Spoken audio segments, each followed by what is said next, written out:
Hello everyone.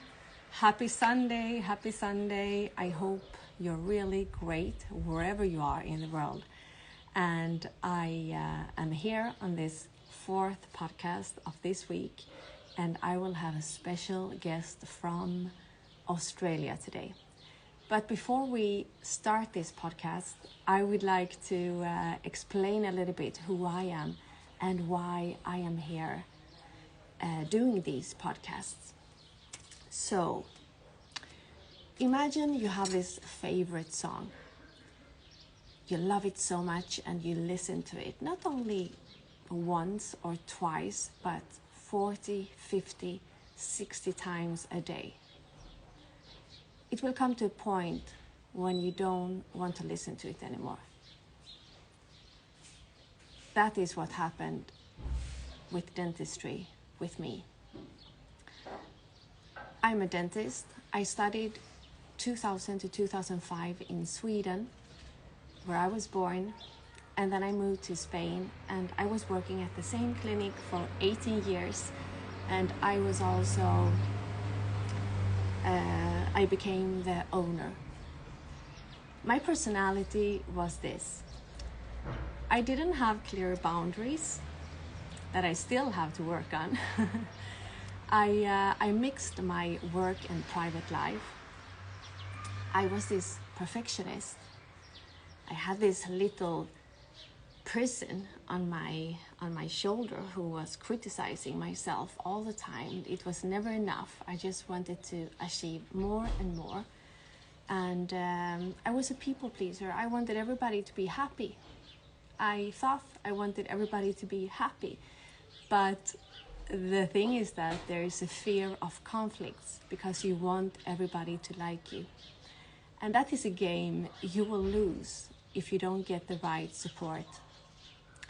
And I went through 2 periods of burnout during my career, and the second one hit me much harder than the first one, and that is the way it works. If you don't change your mindset, your life, your environment, but first of all your mindset and lifestyle, then you will go through another burnout. Life will teach you, give you the lessons until you learn it.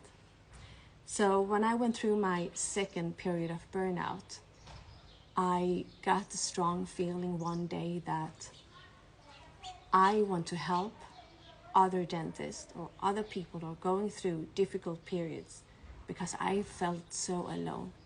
So I got my own coach. I got therapy to figure out why I had these personality traits and how I could beat them. And one thing I did was that I wrote this book that is out on Amazon. I will share the link in my story. And it came out this Thursday. It doesn't have this line. That one is mine because it's not for sale. But here I share my story, but also I share things I would like to see change in school, in dental school. There are so many things we don't speak about, but where the real problems are. And I think we have come to a point where enough is enough. Let's speak about the real problems and let's solve them. Let's prevent them. So, but my story and my reality is like one small dot. Because everyone has a story. And what is truth for me could be totally different for another person. We have different triggers, different experiences, different environments. So we can think that we know everything, but we don't know actually nothing. But the more we listen to other people's stories, the more we learn. So that's why when I launched this book, I wanted to launch this podcast. And there will only be half an hour. So grab a cup of coffee, and today we will listen to Dr. Kaejenn. I'm unsure of the pronouncement. And we met a few months ago on his podcast. And he was one of the dentists that I found when I was in a dark place. I was desperate to just find other dentists who felt like I did. And that's also a very strong feeling I have today. That's why I speak about my experiences, because you're never alone. And the feeling of being alone is horrible. But I want you to know, if you're going through a difficult period in your life, you're not alone. We are all in these struggles in life, more or less, during different periods. If it's something a mental resilient person knows, is that suffering doesn't discriminate. It affects us all. So welcome, Dr. Kaejenn from Australia. Today it's time to...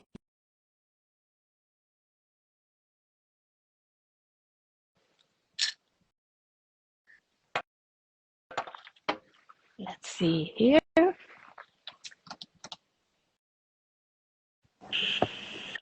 Hello. Hi, Dr. Christina. Hi, Dr. Kaejenn. Is it Kaejenn? Yeah, it's Cajun like the spice. Kaejenn. How are you? It's so nice to see you again. Absolutely. So good to see you as well. And thank you so much for inviting me on your amazing podcast. I've been listening into some of the amazing interviews you've been doing so far, and so excited for your book launch. Congratulations. I'm so excited Thank to get my you. copy in Yeah, Australia. you will get it. You will get it. And I'm so happy to have you here, because today I'm eager to hear your story. So please share it with us. Absolutely. So I guess, gee, where do I start? My journey into dentistry started not as a dentist, but actually much younger, when I was in high school. And I think this is a really important backstory, because it informs a little bit why I burnt out myself. So when I was kind of studying in school, I was that classic child of picking between, do I want to do medicine and become a doctor, or do I wish to become a dentist? And I was so grateful that my sister actually was the first person in our entire family to become a doctor. And I saw how hard she worked, and I saw the lifestyle of doing night shifts in the hospital. And I realized that even though I wanted to help the community and add value to patients, I still wanted a bit more kind of a lifestyle. So I thought, okay, maybe I'll consider dentistry. So to solidify, I guess you can say, my decision to be a dentist, I ended up, so the practice I'm now still a dentist at, I started many moons ago as a junior dental assistant. So I was in the 10th grade of high school. And during 10th grade of high school, there is 1 week in the school curriculum where you have to do 1 week of, they call work experience. And you choose an area of any field, and you do 1 week. And I chose my 1 week at the very dental practice I'm working as a dentist now. Wow. And what I saw in that week was nothing short of transformational and confirming, in the sense that I saw an amazing dentist with patient, interactions. I witnessed a lady who cried in the chair because she had not been able to smile for more than 20 years because she was ashamed of her teeth. She was given a brand new full upper denture, which was designed beautifully, and she broke down crying in the chair because her life had changed from that point on. And I didn't realize the impact dentistry can have on someone's life, or teeth can have on someone's life, until you actually are able to restore that smile. And so that kind of set me on my journey, where I said, yes, I want to be a part of this amazing profession that is able to transform people's lives positively. So like any person, I did all the things, got the good grades in school, and had a pretty straightforward, but not easy, but it was almost like playing chess pieces. I knew the marks I had to get into dental school. Now, I will kind of just rephrase that for anyone who don't know me. I'm actually based in Australia, and I'm based in the top part of Australia, which is called the Northern Territory. So we geographically have a huge land mass. So I think, if I'm not mistaken, you could fit almost all of Spain and Italy in our entire regional land Oh my of God. our jurisdiction. But the population for the entire 2 countries worth of land is only about no more than 200,000 people. And that's because we have so much desert around us that is, and I guess natural landscape and nature parks that are just complete, and also that are looked after and owned by the native, First Nations people of our country. So the reason why I set that up is because I came from kind of a more regional, more rural background, but more importantly, there was no dental school in my area. So I had to leave home to study dentistry. I had no choice. And so I actually did my studies at a university called James Cook University, which is in Cairns. So anyone who knows the Great Barrier Reef, the beautiful part of our reef in the world, that's where the home of the Great Barrier Reef is. And did my 5 years of my dental school. Now, I want to set this up for context because having gone straight as a high school leaver into dental school, I actually started dental school at the age of 17 and turned 18 midway through my first year. What that meant was, because I went straight through 5 years of dental school, I graduated at the age of 22 and a half. Wow. Now, I give that perspective because that is very young, but what it meant was the entire time before the age of 22 and a half when I graduated as a dentist, I had one focus only: become a dentist, become a dentist, become a dentist. And what happened was, when I graduated as a dentist, there was this sense of, okay, I've reached the summit of the mountain. And I felt really proud of myself. And, obviously everyone remembers the day they graduated from dental school. It was such a celebration. But there was also this weird uncertainty of, well, what do I do now? Because I could literally do anything. I could become a specialist. Do I work in private practice? Do I work for government practice? Where do I go? And so I settled in private practice, and I was really grateful that my principal dentist created a job for me, and I came what I call home to the practice that raised me. But what I realized was, while I was really grateful for the amazing dental education and foundational skills we were given, no one had taught us how to handle failure, and more importantly, how to manage the emotional turbulence, because we are the only surgical profession in the entire realm of medicine where we actually do live surgery on awake patients. Every other surgical specialty, the patients are knocked unconscious with the general anesthetic most of the time, or IV anesthetic, and they are not conscious to be able to visualize and feel what we are doing. And that was really an eye-opener for me, because I realized that whilst I had some foundational knowledge, no one prepared me for managing what happens when you make your first clinical mistake. And part of it was because I was always a perfectionist. I had always done everything by the book, kind of cruised through life without much hardship. But then all of a sudden, in my first year and a half of dentistry, I had a tooth. Everyone remembers that first extraction they're attempting. It could be like, a surgical you never planned for, but you break off that upper six and you can't get that root out, or you push your root into a sinus and your Max Fax colleagues have to help you out, or you break a file in your molar root canal. And I actually remember in my first year, there was a lower molar case, which by any standard would have been a really straightforward case for any dentist. And I managed to separate 2 size 10 K files in 2 separate canals. And I thought I was the worst dentist in the world. I thought, oh my God, I have caused irreparable trauma to this patient. Little did I know that thanks to our amazing endodontic colleagues, they were able to remove the file, finish the root canal, the patient got an amazing outcome. But rather than take it as a growth mindset step to say, that's okay, let's learn from this, let's seek mentorship and let's grow, I said, I never want to feel like that again. I am never doing molar root canal again.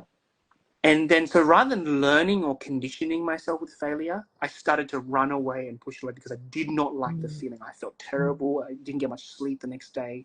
Even though the patient got a good outcome, I couldn't live with myself because I was starting to question, this whole time I knew I wanted this identity that I had was I am a dentist. But now I was feeling unworthy.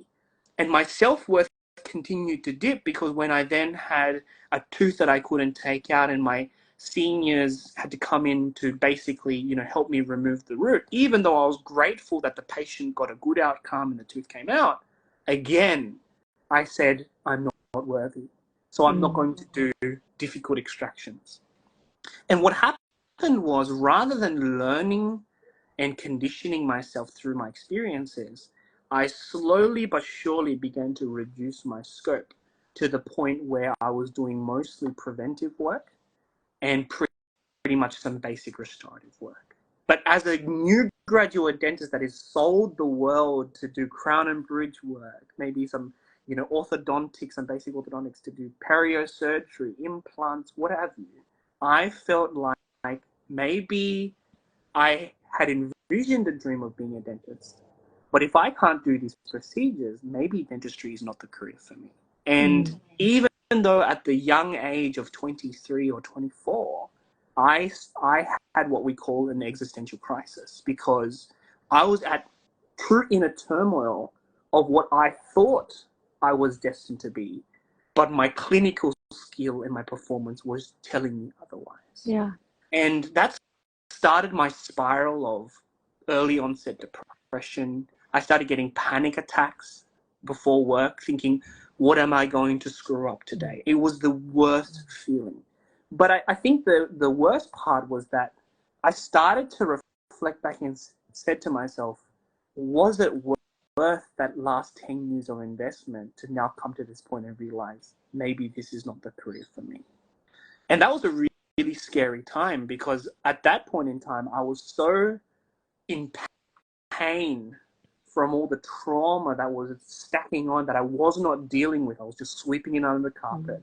Act okay, till my patients would see me smile, but at home, my relationship was starting to take effect. I wasn't sleeping properly, panic attacks, meditation wasn't helping. I mean, I come from a Buddhist upbringing, so I do meditation as a daily habit every day. In my 5 minutes of meditation practice, I had a little bit of bliss, but I would have high cortisol panic attacks outside of those 5-minute windows. So I was feeling like there was no relief. And I said to myself, maybe I'm not worthy of being a dentist. And that was a really scary thing to think and say. But then I thought to myself, what am I going to do? And I'll share with you that this happened 18 months as a brand new recent graduate. And it also coincided with the world shutting down COVID in 2020. Wow. And it was such a weird time because, I had time off of work because we were shut down in the private sector due to COVID regulations, kind of figuring out all the, World Health Organization and health districts were figuring out, okay, what are the rules and regulations for dental practices generating aerosols? But it was really weird because when I was in the practice, I was terrified. I was anxious. I was stressed. Outside the practice, I was okay. There was no stress. But more importantly, I have always been a part of leadership roles within the dental field. So, for instance, every country has their National Dental Association that represents. It's a member-based organization for their fellow dentists. And I had always been part of a member-based organization throughout my dental school. I did some youth work when I was in high school. So as soon as I graduated, I knew I wanted to be part of the Australian Dental Association and be part of that. And what was interesting was during my turmoil, there was this weird dissonance, I call it, where I was very anxious about my clinical skill as a dentist in the practice. But when it came to my natural strengths of leadership in the Dental Association, I was joyful in the same week and feeling like I could tackle the world. It was such a conflicting, confusing time because I said to myself, here I am feeling like I'm on top of the world and I'm winning. Yet the minute I walk into my practice, I feel like a vulnerable child that needs its mother in order to survive. And it was such a weird feeling. And I got to this low point where I said, okay, if I'm going to quit dentistry, I need to make sure I came to what I call the fork in the road. And I, rather than seeking therapy and going the traditional route of seeking psychologists, which I did later on, there was a huge stigma coming from an ethnic Asian background that, you know, we do not talk about mental health problems in Asian families. But even within dentistry, we do not talk about mental health problems or stress, burnout, anxiety. I didn't even know I was burning out.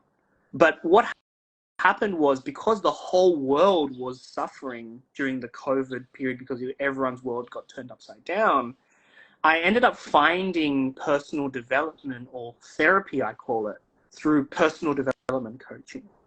And one of the people who brought me out of that, which I do have to thank, I didn't work with him one-on-one, but many people know of Tony Robbins or Anthony Robbins, who does amazing motivational seminars. And during that really uncertain time, he went onto Zoom because he wasn't able to do his huge live audience events anymore. And he had this thing called the Breakthrough Challenge. And it really spoke to me, because he said, you know, if you're feeling uncertain, you feel like you're not in the right place, or maybe you're burning out in your career, you know, we're going to guide you through this, and we're going to give you some tools that are going to help you set up your future. And I was like, looking for some reprieve. So I said, what have I got to lose? And because it was over Zoom, at that time it was the US time, so it was really late downtime, and it was a free challenge that they ended up offering, you know, a replay for only 24 to 40 hours. Now, I thought it was going to be a replay forever because I was part of this, you know, closed Facebook group, and I'm like, great. So I only attended the first session, I think, I watched the replay for maybe 2 to 3 hours. What was interesting was, during that 2 to 3 hours of just listening and kind of changing my mindset, there was this really small period of time where what seemed like my world was crashing around me. I felt like there was a sense of hope building, that maybe there was light at the end of the tunnel. Like, it was very small, but I started to feel hopeful for the future. So I said, okay, I've never felt this before. Everything else is making me feel stressed. Maybe I need to double down on this. And so what I did was, I ended up going down the coaching route, which was learning the tools and tactics from Tony Robbins' kind of certified coaching programs, invested a lot of time and money into those coaching programs. And that really healed me over a 6-month journey. I took the necessary actions in my life to rewire my belief systems in my brain. And at the same time, I had to kind of look in the mirror and have an honest conversation with myself, because I mentioned the fork in the road. I said to myself, okay, Kaejenn, if you want to quit dentistry, that is okay. No one's going to judge you. But you have to understand that if you quit dentistry but don't deal with the trauma you're feeling, what is to say you go into a completely different industry, and what happens when turmoil or challenges happen again, you'll probably burn out again. Versus you do the harder work of healing those traumas, changing your mindset, rewiring your self-talk, and once you have the tools and capabilities in your wealth, if you still feel in your heart of hearts that dentistry is no longer the pathway for you, then you can confidently, with a strong foundation, move into a new career, into something else, and know that if challenges strike you again, you have the tools and the capabilities to overcome them. And so I said, what have I got to lose? I invested in it, and amazingly, I was able to refine or rediscover purpose for dentistry. You know, I was able to work on my identity and realize that I am not a dentist. I do dentistry, but I am a son. I'm a brother. I'm a best friend. I'm a colleague. First and foremost, I'm a human being. And that really released a lot of the shackles of the kind of identity that was holding me back. And also, I learned the power of being vulnerable with other people. So I was really afraid of letting my practice manager and my principal dentist? No, because my first thought was, oh my God, they're going to judge me, thinking I'm incapable of doing my job. But I said, if I don't share this, they won't know that I'm struggling. So because of the kind of actions I've been taking, I said, okay, I'm just going to have a really authentic conversation with my practice manager. And because I was expecting judgment and backlash, I actually got the opposite. They wrapped me around full of support. They slowed my books down. They took away some of my patients that were causing me stress. And they said, Kaejenn, you take the time you need to rest, recover, and sort yourself back up. But more importantly, when I started sharing my testimony of what I went through, the other interesting thing was how many dentists told me, Kaejenn, I have gone through exactly what you have gone through. And so what happened was this weight lifted off my shoulders to go, thank goodness I am not the only one. But the second nightmare, that reality that hit me was, oh my God, we are accepting as a dental profession that it is okay to just burn out with no tools, no capabilities, no help. And we all know that there are unfortunately colleagues who we've lost to suicide because they didn't have the tools and help when they were most in their darkest time. And I'm really grateful I didn't spiral down that path. But for the first time in my life, when I truly burnt out, I could empathize and understood why someone would go down that path. I was grateful I had the support network to get me out of that dark time, but I actually understood why someone would do it. And that was really scary. But what it actually gave me was a superpower. I said, my new calling is I'm going to use my testimony and set the example to say it's okay if you burn out, but what's more important is that you learn the tools to overcome it, and you also learn what you need to do to prevent it from happening again. And that's what started what I call the Limitless Dentist, which the name of the company or the platform was inspired by Jim Quick's book Limitless when he first released the book. And it was such a it was the first major personal development book that I had read during my kind of coaching, course. And I said, what would it be like to be a limitless dentist where you are unbound by old belief systems, where you're unbound by what you thought you could achieve, but you had the full extent of your potential, and you knew who you were, what you do, and everything you stand for, and you have a vision, a mission, and a purpose. And that's what I, started to create. And I was really grateful that, while I started, just learning the art of showing up live, very messily and unfiltered, not done up, after coming out of the gym, I learned this idea of being in peak state. And I just started sharing my story, and as a result of that, it is now over the last 2-3 years has evolved into this community where I've been able to meet amazing other champions of mental health and champions of overcoming mindset like yourself, Christina, but also just so grateful that everyone is starting to apply what we're teaching, what we're learning, and getting their own breakthroughs. And that was my mission. I said, if I can save one dentist from going down that very dark path of considering taking their own life, the net benefit of the entire community, you cannot put a price on. So that was my journey of burnout and has led me to where I am today. Wow. Thank you so much for sharing this with us.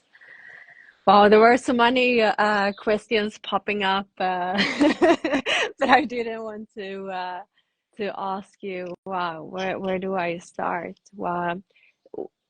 Did you share it with somebody when you were in your darkest place? I shared it firstly with my practice manager and principal dentist. I also worked at that time with 2 other associate dentists, and I shared it with them individually. So within my practice, there was enough. So I do tell people, or teach people, that you should not share.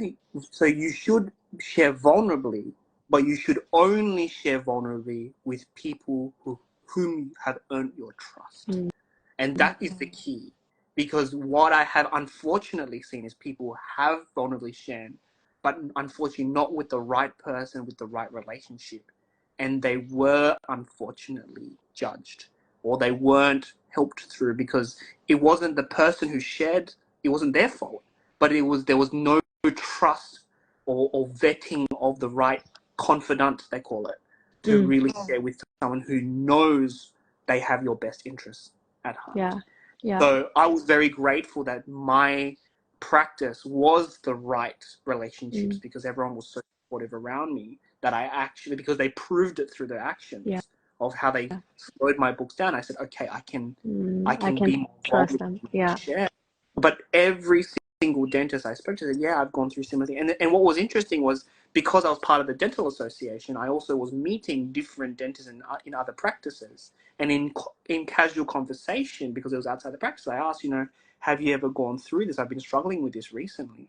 And what was interesting was, there was one dentist I spoke to who said they had been a dentist for 30 years. And they said every 10 years, exact to the date, the burnout would happen. They would take 1 year off of dentistry and then come back and do another 10 years. Wow. And what was remarkable was the fact that it was exactly every 10 years. But what also surprised me was the fact that that dentist had to take 1 year off just to reset himself to then give another 10. And I said, I'm so grateful that you're still with us and you're still contributing. Yeah. But that is crazy to think that you let that build up so much, where you have to take a full year. And obviously, he was financially able to do so. But what happens if you're not financially able to take that time off? You're going to be not left with many choices. So yeah, it started with sharing with more people. Yeah. And the result, every dentist I spoke to said, we have gone through what we've been through, or we have gone through it multiple times in our career. Yeah. I have said that these podcasts will be about half an hour. So we just have a few minutes left, but I would like to have another podcast with you where we speak more about, because you're the president of Australian Dental Association, aren't you?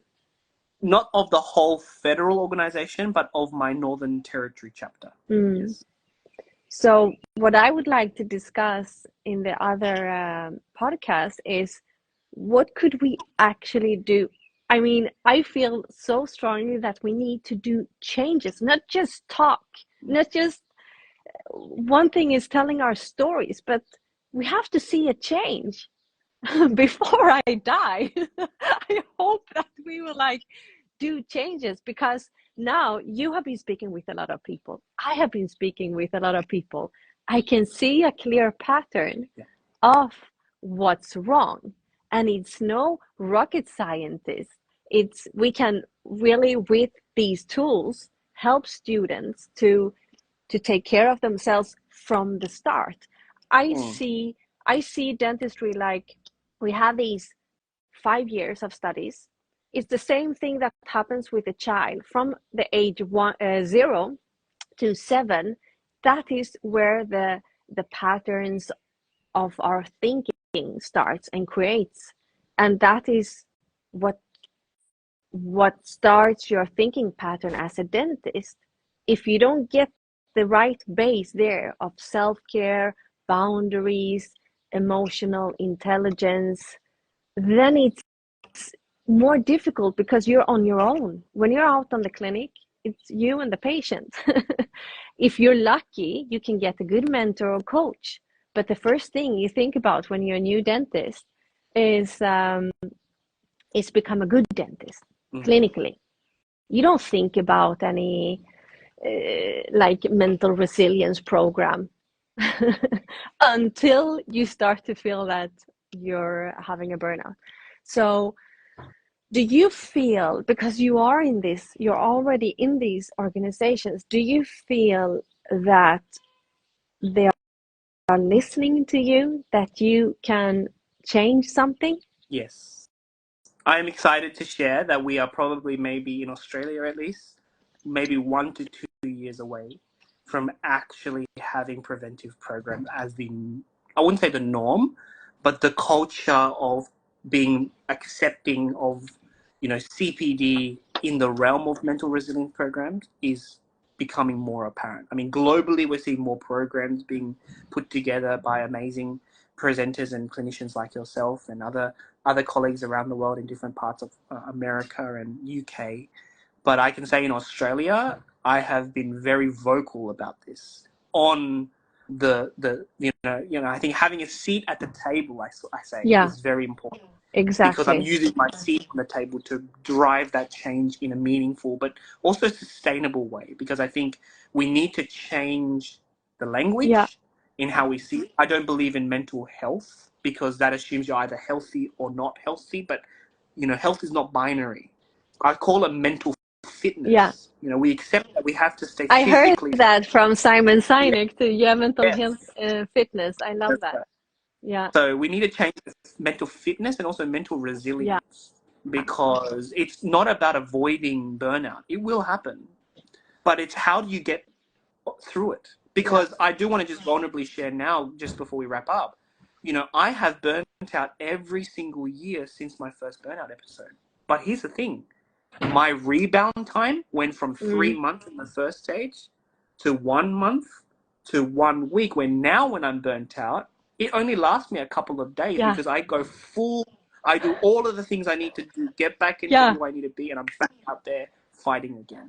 That is so interesting that you're mentioning. So I will say this too. Now, when I was launching the book, and I mean, it's a lot of work behind, and with this podcast, there is so. I mean, I have this new coaching company too, so it's a lot of work. And my husband looked at me and he said, you will be the first one speaking about burnout while you're having another burnout. And I actually found an article speaking about that it was a burnout coach who started to get burnout while doing her coaching, and while another another author who was writing about burnout started to have a burnout. So it's so important what you're saying there, that the burnout period will start again, because it doesn't happen to anyone, but it happens to persons who push themselves. So you don't really feel when to stop, because the level of saying stop to yourself is so high. I can go on and on, just like a donkey, or I don't know if donkeys are like that, but I can go on and on and on and on. I'm on this dopamine until I'm like exhausted. But for example, my husband, he's not like that. He's like, he works a few hours and then now it's enough. He feels that it's enough much earlier. So I don't know if this happens to you, but by speaking a few minutes with somebody, I feel immediately this is a person who is a high risk person for burnout, and that is something I believe is very important too, to figure out when you have this dental school class, to speak with each person, and you will find which of them are the high risk group, and maybe that group needs some special attention compared to the other group that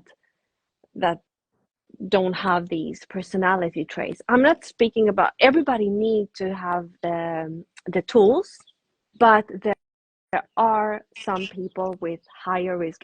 While speaking with you, I could notice it. It just I don't know if it's a superpower, but Yeah. just by speaking with you, I was like, oh, I can see that you are such an empath. I can see it in your eyes. I can see it in your energy. I just feel it. So, and I want to say about Australia. I'm following on LinkedIn and also on Instagram. I'm following a lot of organizations in Australia, and I have to say that it's when I see a question. I have to say that I really admire that Australia takes this about mental health so seriously. I don't know if it's a big problem. I think it's a world problem today with mental health and mental illnesses. But I see that Australia, they have a company called also Dog, Black Black Dog Dog. Institute. Yeah, Yeah. yeah. And when I went through my burnout, I found a test, Yes. like a questionnaire Yeah. to test if you had burnout. And Yeah. thanks to that, I realized, because it's like you say, you don't realize that you're going through a burnout. Now I can see some signs, because I should see signs if I'm speaking about it, but it's always difficult to see it in yourself. Absolutely. So, but I do see signs easily on myself now. But so, yeah, I'm really happy to see that Australia, and I think Australia will be one of the first countries who will have these, because a secret I will tell, that I'm not saying that in my book, but that made me sad to see. When I was going through my burnout, my second burnout, one day I got this thought: I'm going to write to universities and ask if what they are doing to prevent, because I studied 2000 to 2005. What are they doing today to prevent burnout in our profession? Mm-hmm. And out of these 12 universities, only one answered that they are doing something. Yeah. Another university, what I did, I emailed several persons in the same mail, and they started to discuss, and they didn't realize that I could see their answers. And they said, let's not answer her. We don't know her intentions. But I was clear with my intentions. I'm a dentist. I have been through burnout, and I'm now working to help to prevent this from happening. So it was very clear. And that made me sad Mm. to Absolutely. see that reaction. So Mm. I'm really happy to hear that Australia is taking this seriously. Yes.